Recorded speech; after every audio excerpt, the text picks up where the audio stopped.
President said na ayaw niya na ng kaaway, gusto niya ng unity. Wala naman kung K, makialam yun. Just say na wala, iba yung bokabularyo ko. And yung bokabularyo ko yung gagamitin ko para sa impeachment. Ma'am, ngayong na-elect si Senator Bam Aquino at Senator Kiko Pangilinan, ano ang inaasahan natin sa 20th Congress? Bukod sa dalawa, may madadagdag pa kaya sa opposition, sa minority bloc sa 20th Congress? Kung may madadagdag sa kasalukuyang minority bloc, edi baka pwede na kaming mag-vie para sa minority bloc sa 20th Congress din. Pero magiging interesante talaga ang pag-organisa ng Senado. Bukod po sa amin, ni na Senator Kiko at Senator Bam, baka may iba pang mga colleagues dito sa Senado na mag-vie, hindi lamang syempre para sa Senate President, pero pati para sa minority bloc. Kung ano man yung maging final organization dito sa Senado, basta ang importante sa akin ay may manatiling isang pole, isang poste, isang center of gravity na patuloy na mag-check and balance, patuloy na mag-fiscalize. Whether yan po ay yung minority sa 20th Congress o isang independent bloc. At yun po yung mga pinag-uusapan namin ni na Senator Kiko at Senator Bam mula nung nakaraang taon. And work in progress pa rin po yun kung ano yung magiging decision po namin and final shape namin dito sa Senado. Ma'am, yung Duterte bloc, kiniklaim din nila na opposition sila. So, ano po yun? Magkakakaya ng dalawang klase ng opposition sa Senate? Magandang tanong yun. Kung sinasabi nilang opposition sila, senyales na naghahanda silang mag-vie para maging minority bloc or minority dito sa Senado. Kung makukuha nila yung label ng minority, may option pa rin po ako or kami kung magdesisyon po kami na isang independent bloc na magpapatuloy talaga sa pag-check and balance, magpapatuloy sa pag-fiscalize, at pati sa labas ng Senado, magpapatuloy sa pagbubuo ng oposisyon. Pareho sa Duterte at kina Presidente. So malabo magsama itong genuine opposition at saka itong Duterte bloc na nag-claim na opposition na rin po sila? Well, wala po akong planong sumali sa isang Duterte bloc. Pwede pong lahat kaming mga colleagues dito sa Senado ay patuloy na makipagtulungan sa mga usapin ng common advocacies. Ito man ay proteksyon sa kababaihan, ito man po yung iba pang binanggit kong priority legislative agenda pa rin sa huling 2 linggo ng sesyong 19th Congress, pati sa mga public services at utilities tulad ng tubig at saka kuryente at yung pagsugpo sa POGOs. Pero sa mga usaping politikal at mga susunod na elektoral, tingin ko importante panatilihin at lalong palawakin, lalong palakasin yung poll na oposisyon. Sa Senate presidency, meron ka bang balita, ma'am? May mga nag-a-aspire na ba na nakikipag-communicate sa inyo para kuhanin ng suporta? Wala pa naman po. Well, yung mga nababalitaan ko ay pareho sa mga nababalitaan ninyo at ibinabalita rin ninyo sa amin at sa ating lahat. And of course, that will be a matter for the majority to decide. Okay, RG. Ma'am, would you be interested in the minority leadership? Ikaw mismo yung mag-minority leader. Of course, yun naman yung pangarap ng alinmang minority of an outgoing Congress, lalo na kung nakapagpanalo ng mga dagdag na kaalyadong senador, halimbawa, ay magbuo pa rin ng minority sa susunod na Kongreso. But as in everything sa pag-organize ng Senate, it's a matter of numbers. So kung, itutukoy ng majority yung Senate President, posible na yung ibang bloke na may susunod na pinakamalaking bilang ng miyembro ay i-claim nila yung minority. Kahit ganun ang mangyari, may plan B pa rin naman ako, which is the independent bloc. Ma'am, you're totally ruling out joining the majority. Para sa akin, sapat na yung nakaraang 9 na taon. Marami-rami ang napagtulungan sa mga miyembro ng majority. Depende sa mga advocacies. maraming happy bills na itinawag, maraming investigasyon din, maraming budget interventions. Pero para sa akin, para maging consistent sa nakaraang 9 na taon at lalong maging consistent sa mga susunod na taon hanggang 2028, 2034, 2040, importanteng manatiling consistent na hindi sumali sa majority, lalo na kung hindi naman ako kaalyado ng administrasyon, at mag-provide ng alternative pole or center of gravity para sa mga opposition and in the other independent forces, pati sa labas ng Senado. Ma'am, yesterday, the President said na ayaw niya na ng kaaway, gusto niya ng unity. Again, we heard that word again. Kayo, ano ang posisyon niyo dyan? Oh well, who can argue with unity, no? Unity with a lowercase u. Lahat ng di lang Pilipino, lahat ng tao mas gustong nagkakaisa tayo lagi sa lahat ng espasyo. Of course, politics is a very competitive arena. So, ideally may principled unities, pero sa panahon ngayon na napaka-diverse talaga ng mga boses nating mga Pilipino at talagang palagay ko naghihingi ng representation at nagpakita ng lakas yung mga puwersang iyon nitong nakaraang eleksyon, that it's important para sa amin na nagtatrabaho sa loob ng political institutions to provide that pole or that center of gravity and that leadership para mag-contest sa mga nangungunang paksyon sa ngayon. Pero ma'am, yung willingness niya to reconcile with Duterte's, hanggang sa anong level ba dapat yun? Good luck po sa kanila kung papaano nila magagawa yon. Of course, the level, it's up to them to determine. Ako, mas nakatutok ako sa pag-isahin namin, hamigin, i-consolidate namin lahat ng mga puwersang sumuporta sa Akbayan, sa Kikobam, pati sa ML, party list, and take that ball and run with it forward. Pero ma'am, yung reconciliation, it doesn't mean na kalimutan na kung ano man yung mga kinakaharap na mga issue at kaso ng ilang pamilya doon. Well, since si Presidente ang nagbabanggit ng reconciliation, siya at sila ang kailangang mag-set ng terms. Hindi naman ako, wala naman akong makialam doon. Mas talaga tututok ako sa isang tunay na pagkakaisa sa hanay namin. Okay, ma'am. Nabanggit nyo kasi pa ulit-ulit yung 2028. Yes, and it's and also in everybody else's minds. We're an election-crazy country. Would you now consider running for president? I think yung ganyang tanong and yung natural competition about it, naturally will come somewhere up the road pa. Pero ang priority ko sa ngayon, at sinasabi ko yun sa lahat ng mga kasama at kaalyado, lalo na itong unang 9 na buwan after the election, pag-isahin talaga, hamigin, i-consolidate to a greater degree than we were able to do after 2022. Mag-consolidate kami, kahit yung process of selection ng strongest possible slate namin sa 2028 na lalaban at mananalo, we can decide that somewhere up the road. Tingin ko, ang pinaka-urgent sa mga importante sa ngayon is magkaisa these 9 months.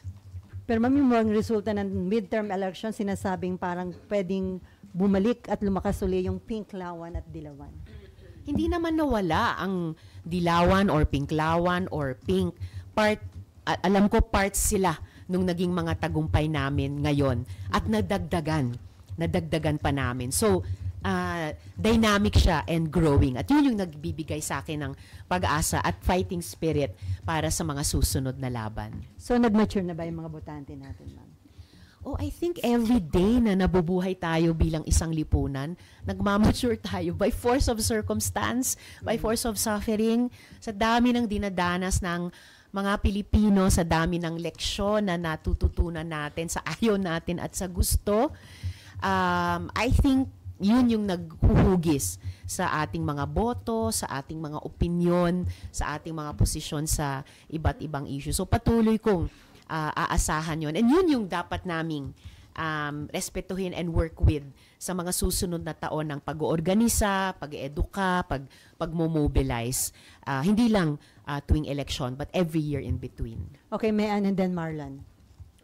Ma'am, sorry, balikan ko yung sa minority issue. Kasi sabi nyo parang hindi option sa inyong, gusto nyo consistent minority kayo. Pero sa pag-uusap po with Senator Bam and Senator Kiko, sila din po ba ay gusto nilang mag-minority o may chance na sila po yung gustong mag-majority? Wish ko na magsama kami sa minority o sa isang independent bloc. Pero alam nyo naman, kaming lahat ng mga senador dito, we have our own decision-making process. We have our own pananaw. At nagre-respetuhan kami dyan, kahit at lalo na sa loob ng tinatawag kong oposisyon. So, hindi ko pwedeng i-presume ang anumang bagay. I have to hear it straight from the horse's mouth. So, sa tanong na ito, you will have to ask them. Basta ang sa akin, ang optimal scenario ko ay magsama-sama kami either sa minority or sa independent bloc sa loob at sa labas ng Senado. Ma'am, but since kayo yung nagtulungan ng eleksyon, Yes. meron bang paunang pag-uusap na, pag manalo kami, magkakasama tayo sa anumang bloke sa Senado? May ganun. Well, nung all the years of preparation and all the months of campaigning, syempre we really feel for each other as allies. Okay? So, pero walang hard and fast na usapan na singilan ngayon sa isa't isa. So, ito ang pagsara ng 19th Congress at sa pagbukas ng 20th Congress, kailangan at nagsimula na kaming mag-usap last week para mag-level off ano yung magiging disposisyon ng bawat isa and therefore ano yung magiging organizational shape ng anuman, minority man yan or independent bloc man yan. Ma'am, sabi nyo, in the next 9 months, hahamigin nyo yung forces ninyo. So, does that mean in the next 9 months ay palalakasin nyo na rin yung 2028 slate nyo? Yes. At makakaasa kami na, magde-decide kayo kung sinong frontrunner ninyo? Baka hindi pa yung slate per se, baka hindi pa frontrunner kasi syempre somewhere up the road pa yan. Pero palagay ko kung magtatagumpay kami in the next 9 months na pag-isahin yung lahat ng mga puwersa namin, then patuloy na tataas yung level of confidence sa isa't isa, and pati yung yung level of confidence and comfort going into a selection process somewhere up the road pa, siguro many months pa or a few years from now. Pero at least mas magkakapalagayan ng loob. Last na for me, ma'am. What's with the next 9 months? Bakit kailangan nyo doon palakasin yung pwersa nyo? Do you feel most powerful since ang ganda nga ng resulta po ng election po nitong midterms, kaya kailangan i-combine nyo na yung forces nyo as early as possible? I do feel na mas nakapag-accumulate kami ng kahit konti pang mas maraming kapangyarihan sa ngayon, as affirmed, as validated ng ating mga botante. So yung hindi namin na-maximize na pagkakataon ng 2022 na mag-consolidate, we have that rare second chance now. And bakit ba 9 months? Ewan ko, baka dahil panahon ng pagbubuntis. So, magbuntis kami ng ganito and sa pagkatapos ng 9 na buwan, manganak kami ng isang mas malakas pa, mas consolidated at mas may potential na opposition. So dun sa 9 months, ma'am, i-consider nyo ka naman yung mga lesson na natutunan nyo nung tumakbo si VP Lenny sa pagka-presidente. Okay. Marami ba kayong natutunan dun na lesson, yung mga anumang shortcomings o kapalpakan? Well, yung mga lessons namin nung 2022, medyo may pagka-anecdotal pa rin kasi hindi pa namin natapos yung evaluation process noon. At importanteng inputs yon. Pero mag-e-evaluation process kami dito sa performance namin sa 2025 midterm elections para mas ma-internalize namin, mas ma-institutionalize din sa institutional memory ng opposition sa Pilipinas at para ma-apply namin, matutunan namin at ma-apply namin sa mga susunod na electoral contests. Sino mga kasama nyo dun sa gagawing assessment na yan? Well, lahat ito ay happening simultaneously, yung pag-uusap sa aming tatlo ni na Sen Kiko at Sen Bam, yung pag-reach out sa mga puwersa ng isa't isa, no? So yung mga partido namin, yung pag-reach out sa iba pang mga allies, yung pag-reach out sa mga kaalyado din sa iba't ibang mga institusyon. May sariling proseso, yung mga kasama sa House. Gusto kong makapag-reach out sa mga kaalyado namin sa mga local government units at sa iba pang mga bahagi ng gobyerno na may mga kadiwa kaming nagtagumpay din. So before Marlon, ma'am, possible na sa 20th Congress, 3 block magkaroon sa Senate, minority, majority, at independent block? Posibleng-posible or highly probable or sigurado. Kasi kahit siguradong may mabubuong majority, siguradong may mabubuong minority, at least those two. So, yun sigurado. And probable, kung ibang bloke ang makakuha ng title ng minority, magi-independent. Magkakaroon talaga ng independent block. Okay, Marlon. Ma'am, balikan ko lang yung tanong ni RG kanina. So, open po kayo or you're considering the possibility na kayo yung maging standard bearer ng liberal progressive sa 2028? Alternative dun sa Duterte at kung sino man yung susuportahan ni Presidente Marcos? There will certainly be a progressive or reformist alternative. So may at least third slate, may at least third candidate. Hindi ko pa talaga alam kung sino-sino iyon. Kasi magiging bahagi yon ng selection process na I'm hoping madesenyo namin after the first 9 months ng pag-unify ng mga puwersa namin. But you're open to that possibility na kayo yon and you're not saying no? I'm not saying no. I'm open to all possibilities. At yun yung hinihingi ko din sa lahat na mga kasama sa opposition or independent bloc na maging bukas kami sa lahat ng possibilities at sa isa't isa, alang-alang sa opposition at alang-alang sa ating mga kababayan. Will you also be open to cooperating, coordinating with other political blocs na anti-Duterte, anti-Marcos? For example, yung mga NDs or yung iba pang independent na politiko? May experience na kami working together with other blocs sa Democratic Left and may mga sections na nandun na sa hanay ng sumuporta sa Kiko Bam, Akbayan, ML, etc. na meron na ring historic working relationships with other forces beyond yung nakasanayan naming Dem-Left. So, let's see kung papaano mag-evolve yung confidence building process. Basta dito sa first 9 months, unification muna dun sa mga magkatrabaho nitong kampanya at saka yung may historic working relationships na and yung that level of confidence and trust in each other. Pag nagawa namin yung homework na yon, yun yung solid core from which we can further expand or explore. Nung considering yung nag-result ng midterm election, sa tingin nyo naghahanap na ng alternative ang publiko? Naapagod na ba sila sa mga political bickerings, yung mga bangayan? I would like May to ganun kayong believe observation? na ganun. Well, ganun yung isang hopeful understanding ko sa mga resultang ito, sa outcome na ito, na by human nature, napapagod ang mga tao sa away, at the same time, na-appreciate nila yung palaban, and at the same time, gusto nila na may mga positive proposals. So, hindi lang panay away, pero may principle na stand din sa mga away, at saka may solutions na gustong buuin kasama ng mga tao, kasama ng mga botante.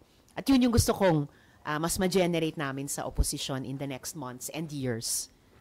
Okay, before si Baby Lynn, si Nim pa lang may patanong, ano daw yung mga committee chairmanship na inyong tatargetin sa 20th Congress?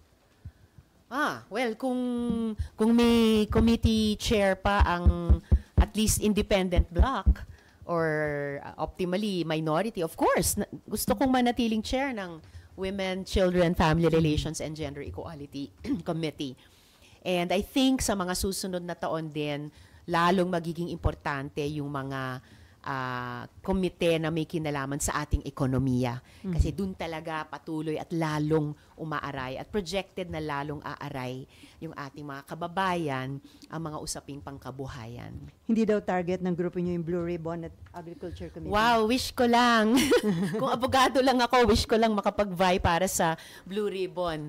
Talagang ma-optimize, ma-maximize sana namin yun. Yung agri, syempre, walang ibang subject area expert dyan sa buong Senado, kundi si Senator Kiko Pangilinan. Ngayon wala na Senator Cynthia, so pwede na. Oo. Okay, Baby Lynn. Good morning, Senator Risa. Good morning, Sally. I would just like to know how you would define minority. Will there be a genuine minority, simple minority, real minority? How will you categorize that, and how will they impact legislation, the impeachment proceedings? How will the dynamics be, ma'am? Salamat. The dynamics have always been interesting. We can look back on many precedents ng genuine or real minority.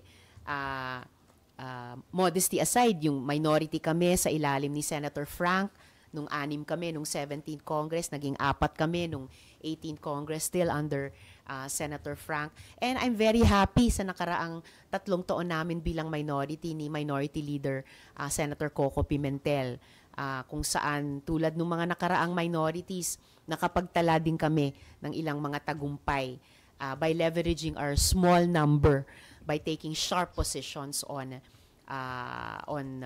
issues. So itong papasok na 20th Congress, of course, minority naman at the basic level defined yan numerically. Kung sino yung nag-vie para sa Senate President pero natalo, that's one path, would take the minority leadership. Nababalitaan natin, merong ding blocking ngayon na posibleng mag-vie for minority leadership by simple fact of their having the possibly second biggest number as of now. Siyempre, lahat ng mga numbers na yun will be made of record on the floor only during the election.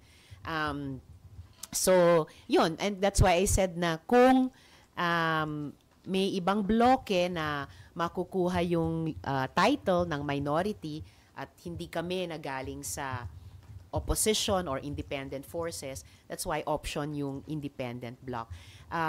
Yung usapin ng impeachment, of course, weighs heavily, as it did during the campaign, weighs heavily on paano organisahin ang Senado. So yun, I think there are numerical but also substantive basis sa pagbubuo ng minority sa ngayon, and are failing to get that title, at least an independent bloc. And importante, lalo na leading up to 2028.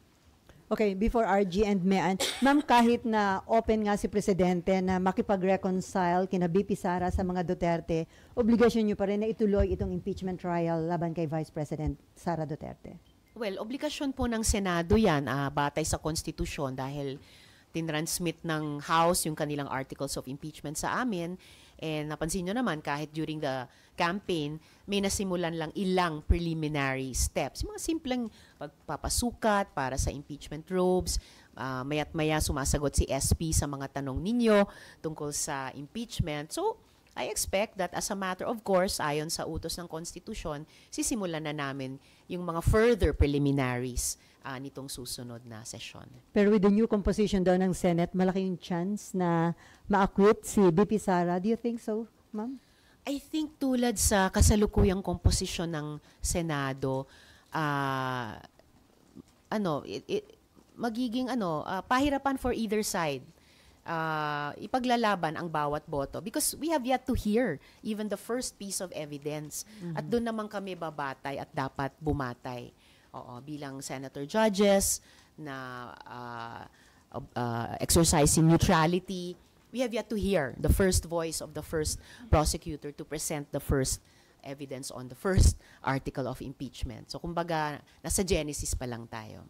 So kahit it is a political process, you're hoping na ibase ng mga kasamahan nyo yung kanilang boto, depende sa ebidensya na may pipresenta, ma'am. Yun yung dinedemand ng Constitution sa amin. And sa Senate, we always presume good faith on the part of each other. So yung ugali ko, yun din yung inaasahan ko sa mga colleagues. Okay, RG, and then si ano pala, sorry. Mab first. Si Mab muna, Mab. Kanina pa nga pala si Mab, sorry.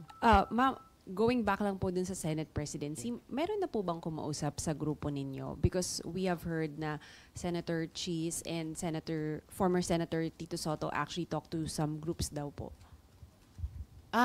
They haven't talked to us as a group. Or even individually? They haven't talked to me individually. Text message, ma'am. Wala ring text message. At most. Ma'am, yun Pero take note, ang minority, kahit pag hindi kinakausap, nagsasalita. Ma'am, linawin ko lang po, kasi di ba when we talk about blocks, usually parang, okay, pare-pareho tayo ng boto. Would it be the same for you and your group? On bills and what? Yes. Well, sa karanasan ko sa nakaraang 3 minorities, kanya-kanyang boto pa rin. But of course, we talk. May kumbinsihan or minsan, ang best case scenarios, may usapan na, pare-pareho naman ang pananaw natin, so pare-pareho ang aming mga boto. But as you have observed, may mga pagkakataon din na may divergences. And it would be the same during the impeachment trial. Each senator judge, of course, has to cast his or her vote. Ang pine-presume ko lang ay unanimity sa disposition, sa ugali na neutral senator judges voting on the basis of the evidence presented. Okay. And then Raymond, RG, and then Mayan, and Danielle. Sige. Morning, Senator. Balikan ko lang yung consolidation of forces. Considering yung nangyari during the previous administration at saka itong early part ng Marcos administration, paano natin ika-categorize sino yung dapat na kasama dito sa grupo na balak ninyong buuin supposed to stand before the 2028 election? Naniniwala ako dun sa sining Field of Dreams na if you build it, they will come. May mga unities na presumed among yung mga puwersa na nagsama-sama sa kampanyang ito at pinagtagumpay yung mga partido at yung mga senador namin. Siguro in the next 9 months, helpful process, i-articulate namin ano-ano ba yung mga yon. And then tingin ko, the kind of group that we are or the kind of group that we will become, mag-a-attract ng mga like-minded saka mga fellow travelers. Or yung ibang kami or yung ibang section sa amin, magre-reach out, mag-iimbita na mga tingin namin or tingin nila ay katulad din. So, I think there's a kind of organic growth na mangyayari doon na pagsisimulan itong electoral results. Speaking of the impeachment, nag-declare si Vice President Sara Duterte, ang gusto daw niya, bloodbath. Anong naging dating sa inyo dito as one of the senator judges? Well, bilang senator judge, wala naman sa bokabularyo ko para sa impeachment yung ganyang salita. But as I said, and I am committed just to have that neutrality demanded of judges, and in particular in the case of impeachment of senator judges, I think very like in aspiring to be like in a courtroom, very cold and clinical, yung pagpresenta ng mga ebidensya, didinigin naming senator judges, yung mga prosecutors, whether from the House or private prosecutors, as the case may be. So, yun, magkaibang konteksto siguro yung pinag-uusapan sa ganyang salita. And for me, the only vocabulary that matters sa impeachment ay yung sinabi na rin dati ni SP at sinasabi ko pa ulit-ulit, yung neutrality and yung pagiging senator judge and voting on the basis of the evidence. Inappropriate ba yun, ma'am? Yung ganung term, bloodbath? I'll just say na iba yung bokabularyo ko, and yung bokabularyo ko yung gagamitin ko para sa impeachment. Okay, RG, Mayan, and then Danielle. Ma'am, what is your message to those who would take for granted that you are a sure convict vote given your past history with the Vice President, given your position against the Dutertes, given the fact that many of your allies are pro-impeachment, and given the the possibility of having you or someone from your side of the political divide face off with her in the 2028 presidential election? So, ang message ko lang ay yung katulad nung sinasagot ko paulit-ulit, basta impeachment. Neutrality of a senator judge, judging on the basis of the evidence. Ganun lang. Na-distill na to its essence. And that's it. That's my message even to anyone, even to her. Mamaiba lang ako ng konti. Yeah. Anong prospects ng divorce bill in the 20th Congress? Yeah. That's my only question. Okay. O yun, pag hindi pa rin mabigyang daan yung continuation of second reading, interpellation, kasi pending na siya. Na-interpellate na twice ng mga colleagues ko ang dissolution of marriage bill. We will refile in the 20th. We will simply refile. That's my commitment.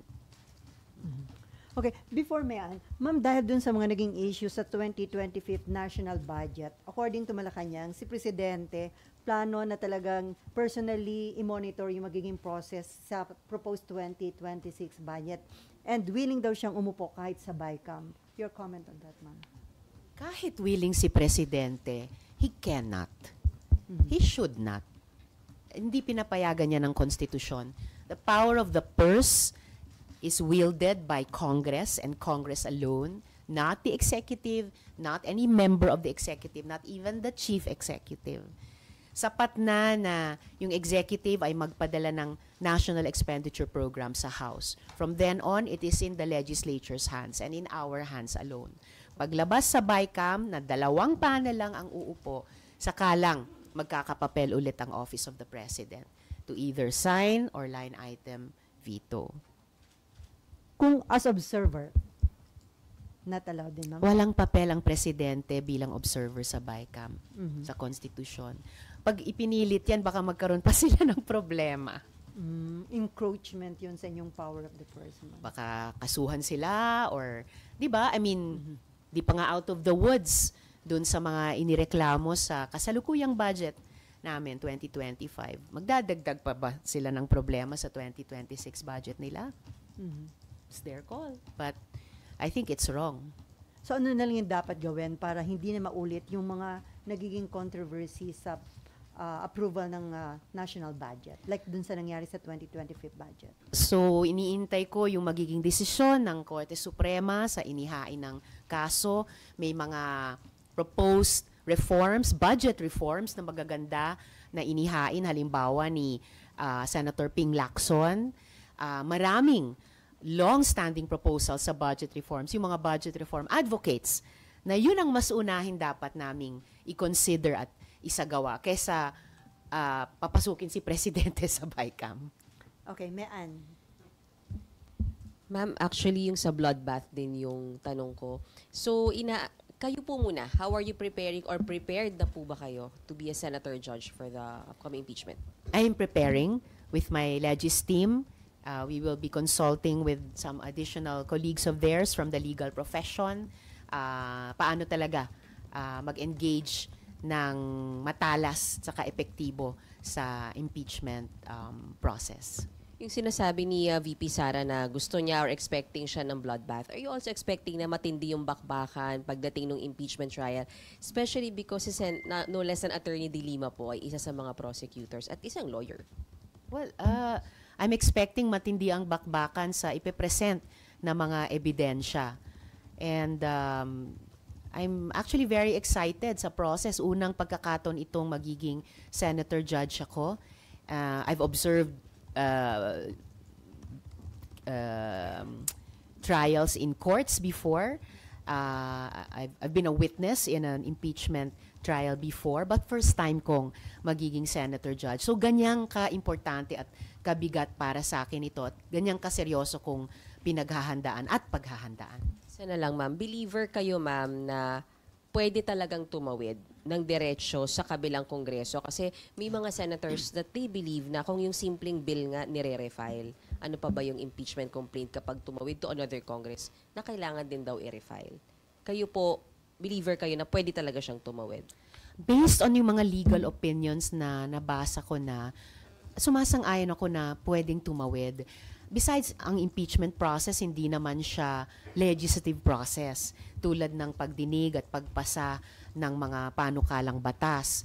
Hindi siya katulad ng proposed budget na kailangan matapos sa loob ng isang fiscal year.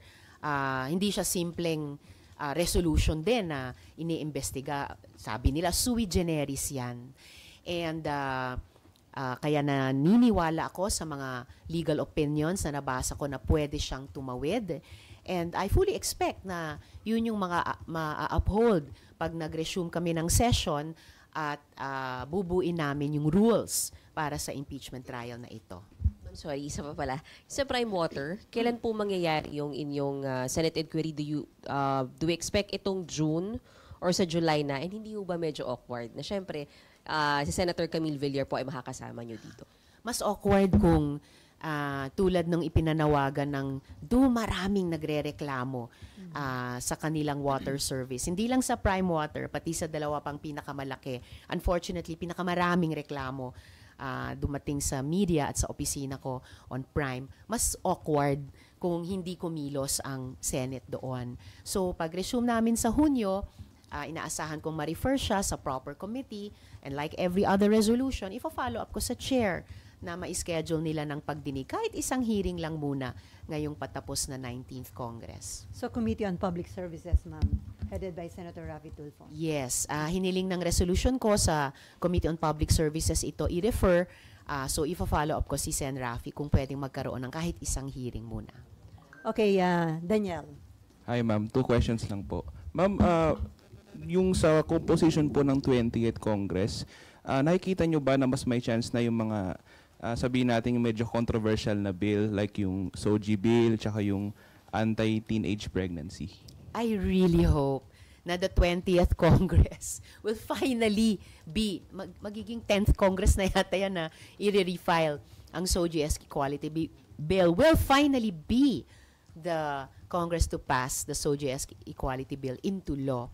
And gayon din yung Teenage Pregnancy Prevention Bill. Dahil nananatiling national emergency yan, social emergency yan. Fake news lang kasi yung comprehensive sexuality education. Pero it really deserves to be passed alang-alang sa ating mga teenagers, sa ating mga teenage parents, at lahat pa ng mga stakeholders na sumusuporta sa ating mga teenagers. Ma'am, may we get your comment lang din po. Yung DOJ naghahanda na raw po ng documents para dun sa Interpol, para po kay Harry Roque. Opo. So, that was good news na natanggap na hihingiin nila sa Interpol mag-issue ng red notice. Pending na rin po yung warrant of arrest on the very serious charge of human trafficking dyan sa Porac Pogo Hub laban kay Harry Roque. So, I hope that one way or another, either yung aksyon ng ating Philippine warrant of arrest or yung aksyon ng Interpol red notice ay mapauwi na siya rito para harapin yung seryosong akusasyon sa kanya na siya rin bilang abogado dapat alam niya na obligasyon niya iyan. Okay, okay na? Marlon, Babylin, and then Camille. Marlon. What's your reading of the success ng mga kandidato nilang mga Duterte? They have at least 5 or 6 Senate slate, tapos even sa party list yung Duterte Youth. I mean, equally stunning yung sa victory ng Akbayan is also yung Duterte Youth, which also got 3 seats. Anong basa nyo dyan? So, ang pwede lang nating basahin dyan ay may base talaga sila. May suporta talaga sila sa mga botante. So, that remains an important part ng populasyon natin at ng voting population natin na patuloy na kailangang i-engage. But do you acknowledge that a large part of their victory is dahil dun sa nangyari kay former president, yung pagkaka-arrest ng pagkalipat niya sa dahig, and then yung impeachment kay BP Sara? Oo. The absence of exit polls notwithstanding, susubukan ko pa rin i-argue na equal yung bilang ng mga tao na bumoto for one side or the other dahil sa mga importanteng events na iyon. I would believe na marami ring Pilipino ay naniwalang yung ICC ay simula na makapag-deliver ng hustisya sa mga balo at mga ulila ng extrajudicial killings. And I would believe na marami ring Pilipino ang naniniwala na yung impeachment process ay isang proper na constitutional process na magsingil ng accountability sa kahit sino sa aming mga nagtatrabaho sa gobyerno. So, yun. And having said that, I recognize na may suporta at may base talaga sa ating populasyon Oo, yung mga nanalong senador sa hanay nila. And how will that affect your preparations po to 2028 and your efforts to consolidate the forces of liberal progressives? Ang influence niyan sa akin is that first of all, kailangan patuloy na mag-engage.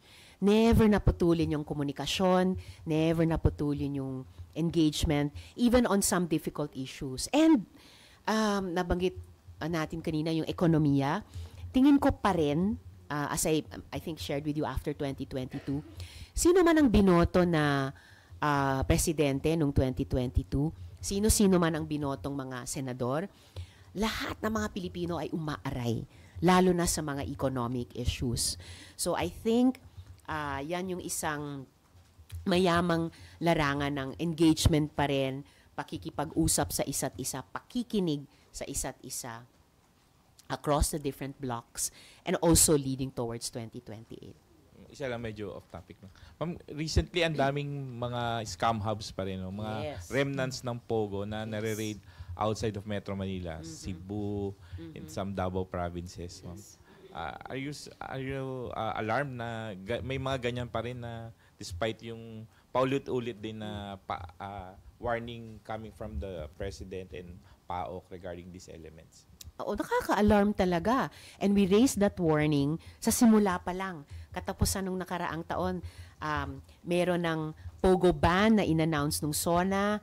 May pending kami dito sa Senate na anti-Pogo law na pinapanawagan ko kay Presidente, i-certify as urgent or suportahan. May EO na in-issue ang Malacanang na kailangan pang kompletong i-correct. And yung ating mga law enforcement agencies, patuloy dapat na i-enforce yung mga iyan. But we've seen yung mga warnings nagkakatotoo talaga na nagsusubok mag-disguise lang yung mga Pogo, nag-break up into smaller units, nagtatago sa likod ng mga or sa loob ng mga legit na korporasyon na may mga business permits, nagtatago sa loob ng BPOs, jeopardizing even yung malaking economic contribution ng mga BPO sa ating mga ekonomiya at sa mga pamilyang Pilipino. Yung mga Pogo hubs at scam hubs tulad ng mga nasa labas ng bansa kung saan patuloy na nire-recruit under false pretenses at human traffic yung mga kababayan natin, kaya patuloy pa rin nangangailangan ng rescue. Yung mga Pogo hubs at scam hubs dito sa Pilipinas, ayan, ang titigas pa rin ng ulo, di ba? So, ibig sabihin, we have to do more. Yes, in terms of policy making, but we have to do even more in terms of law enforcement. At hindi napuputol yung links nun, probable or established, sa espionage, sa foreign malign operations. Dahil paulit-ulit na lumalabas, halimbawa yung pangalan ni Lee Duan Wang at yung mga associates niya, yung kanyang Nine Dynasty at yung mga sister companies niya, hanggang sa huli ng mga Pogo and scam hub raids, hanggang sa huli yung terribleng kaso ng kidnapping and killing kina Anson Ke at yung kawawang driver niya. So, patuloy na lumalabas yung interconnectedness ng lahat ng mga problema ito. Even yung presence ng China sa ating telecoms industry. At wag nating kalimutan sa ating energy sector na maya't maya umalabas pa rin yung mga pangalang ito ng mga individual at yung mga corporate entities nila. So, hindi pa tapos ang laban by any means. So yung approval, ma'am, ng proposed bill, banning Pogo, kailangan yon before matapos ang 19th Congress? Ay nako, kung kaya pa naming magawa yon bago matapos ang 19th Congress, napakabuting gawain yon on our part. Isa yun sa na-mention ni Senate President Escudero na target nyo na ma-approve before na matapos ang 19th Congress. Very good. I support SP on that. Okay, may patanong lang si Nympha. Sa legalities and realm of possibilities, pwede ba na ipadismiss na daw yung impeachment case against BP Sara o mandated kayo na mag-trial? Mandated kami mag-trial and hindi madi-dismiss pero masasettle lang yan on the vote, whether to convict or to acquit. Okay. Babylin and then Camille. Senator, we are very happy that you are really preparing for this, considering this is your first time May naganap po in the first impeachment na hindi inaasahan ng marami. Merong pinapabukas na bank statement. And I was just wondering if you're also preparing for an off-the-cuff scenario, an extreme scenario. Halimbawa, may bank statement na hindi mapabukas. May mangyaring extreme. It's a different scenario. Are you also preparing for that kind of setting? Thank you. Well, unforgettable nga, di ba, yung hindi pagpapabukas sa so-called second envelope sa unang impeachment process na iyan. But I'm preparing more for a regular impeachment process this time around, or I'm hoping for a regular impeachment process. I'm hoping for no extreme circumstances and therefore extreme reactions. I'm hoping na the Senate will be able to fulfill our constitutional duty in a regular manner. Oo, para ma-deliver naman sa taong bayan yung prosesong dinedemand ng konstitusyon. Good morning, Senator Camille po. Senator, we all know na yung isa sa mga malalaking personality sa Pogo na hinarang niyo po para magkaroon ng Filipino citizenship ay involved sa nakaraang sinasabing kidnapping. Now, I would like to know, ano pong batas ang gagawin natin ngayong 20th Congress para masiguro na hindi magagamit ang ating kasi marami pong halos nag-approve na mga legislator nag-push para magkaroon siya ng citizenship. Meron po ba kayong balak na pagtibaying batas na masiguro na hindi po magagamit ang ating Kongreso para sa mga ganitong uri ng character? And second question po, since this is related to treason, may balak po ba kayong mas palakasin at bigyan ng focus ang batas sa treason? Lalo pa marami pong nagsasabi na napakarami na pong forces ang China na ginagamit para sa atin regarding this thing. I think hiwala yung usapin ng treason dito sa kaso ni Lee Duan Wang. Pero talagang nasabi ko na at nasabi na ng ilang mga colleagues, kailangan i-update halimbawa natin yung anti-espionage law. Keeping in mind yung napaka-threatening sa atin sa ngayon nung mga at least dalawang national defense or national intelligence law ng China na mukhang ginagamit niya laban sa atin. Kailangan din nating i-update yung usapin ng treason na mag-a-apply din ba siya at paano din ba siya mag-a-apply, hindi lang during times of war, na yun yung konteksto niya sa ngayon, but also during so-called peacetime, tulad ngayon. So, hiwalay po yun, pero importante din. And then dito sa usapin ni Lee Duan Wang, I don't think na kailangan naman namin maghain ng bagong panukalang batas para hindi maulit yung sitwasyong iyan. Patuloy lang dapat kami sa Kongreso mag-exercise ng due diligence at kapag sa aming pananaliksik may nakita kaming red flags or lalo na maraming red flags ay i-decelerate namin or tigilin yung proseso ng pagbibigay ng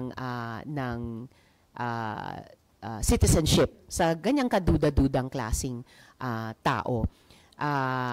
Outside the Congress, mabuti may proseso pa ng veto na in this case, in-appreciate ko, in-exercise ng executive ni Presidente. And actually sa lahat naman ng mga naunang citizenship bills, actually sumuporta ako kasi regular naman no? So sana, wag naman sana, pero kung magkaroon pa ng isang kaduda-dudang citizenship bill, ay hindi na kailanganin yung action ng executive. Mapigilan na namin dito pa lang sa Kongreso.